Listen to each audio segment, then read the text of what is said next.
সেনাপ্রধান হাসিনাকে দুটি বিকল্প দেন, পদত্যাগ অথবা গ্রেফতার। 5 তারিখ সকাল ঠিক 9টায় প্রধানমন্ত্রীর অফিসে গিয়ে শেখ হাসিনাকে পদত্যাগ করতে বলেন সেনাপ্রধান।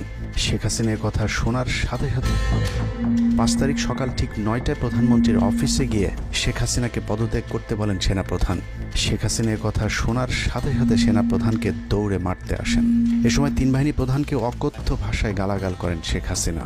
জেনারেল ওয়াকারকে হাসিনা বলেন, তুই পুলিশকে দেখে শিখতে পারিস নাই? এ সময় বিমান বাহিনী প্রধান সজীব ওয়াজেদ জয়কে ফোন করে তার মাকে বোঝানোর জন্য অনুরোধ করেন। সজীব ওয়াজেদ জয় এটি জানার পর উল্টো আর্মি চিফকে তুই তুকারি করে হুমকি দিতে থাকেন, তোর কোন বাবা তোকে চিফ বানাইছে, তোর বউ ছেলে মেয়ে কে কোথায় আছে সবকিছু দেখে নেওয়া হবে।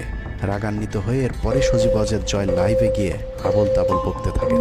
ঠিক আছে, শেখ হাসিনার পর আপনাদের কি হবে সেটা আমারও চিন্তার বিষয় না, আমার পরিবারের আর চিন্তার বিষয় না, আপনারা বুঝবেন। এরই মধ্যে 9:30 বেজে যায়। শেখ হাসিনাকে কোনোভাবে রাজি করাতে না পেরে সেনাপ্রধান হাসিনাকে দুটি বিকল্প দেন, পদত্যাগ অথবা গ্রেফতার। ওদিকে মিরপুরে বসানো সেনাবাহিনীর চেকপোস্টগুলো খুলে দেওয়া হলে বিনা বাধায় গণজোয়ার ঢুকে পড়তে থাকে। মবটি যখন গণভবন থেকে মাত্র 20 মিনিটের দূরত্বে চলে আসে, এ সময় সেনাবাহিনী এক প্রকার জোর করে শেখ হাসিনাকে পদত্যাগপত্রে সই করান। এ সময় এসএসএফের 2-1 এগিয়ে আসতে চাইলেও সেনাপ্রধান হাত ইশারা করলে তারা জায়গায় দাঁড়িয়ে থাকেন। পদত্যাগের পর শেখ হাসিনা জাতির উদ্দেশ্যে ভাষণ দেওয়ার অনুরোধ করলে সেনাপ্রধান হাসিনাকে বলেন, জীবন বাঁচাতে চাইলে দ্রুত গাড়িতে গিয়ে উঠুন, জনগণ গণভবনে ঢুকে পড়ছে।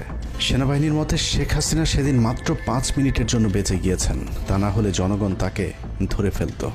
হাসিনাকে গণভবন থেকে উদ্ধার করে বিমানে ভারত পাঠিয়ে দেওয়ার জন্য মোট 3টি রুট প্ল্যান করা হয়েছিল। প্ল্যান এ, গণভবন থেকে গাড়ি বহরে বিমান বাহিনীর ব্লু স্কাই স্কুলের গেট দিয়ে তেজগাঁও বিমানবন্দরে ঢুকে ঢাকা সেনানিবাসে প্রবেশ এবং তারপর বিএএফ বেস দিয়ে বিমান বাহিনীর রানওয়েতে প্রবেশ।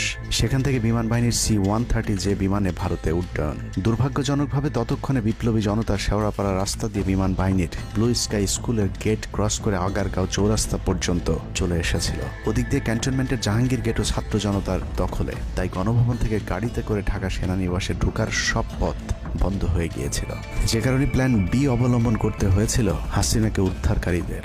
প্ল্যান বি অনুযায়ী গণভবন থেকে বিমান ঘাঁটিতে যাওয়ার তখন একটাই পথ বাকি ছিল, তা হলো হেলিকপ্টারে যাওয়া। বিমান বাহিনীর MI-17 হেলিকপ্টার চন্দ্রিমা উদ্যানের পাশে বাণিজ্য মেলার মাঠে এসে অবতরণ করে। খুনি হাসিনা চন্দ্রিমা উদ্যানের পাশের রাস্তা দিয়ে বাণিজ্য মেলা মাঠে প্রবেশ করে এবং সেখান থেকেই হেলিকপ্টারে করে বিমান বাহিনী ঘাঁটিতে নিয়ে যাওয়া হয় তাকে।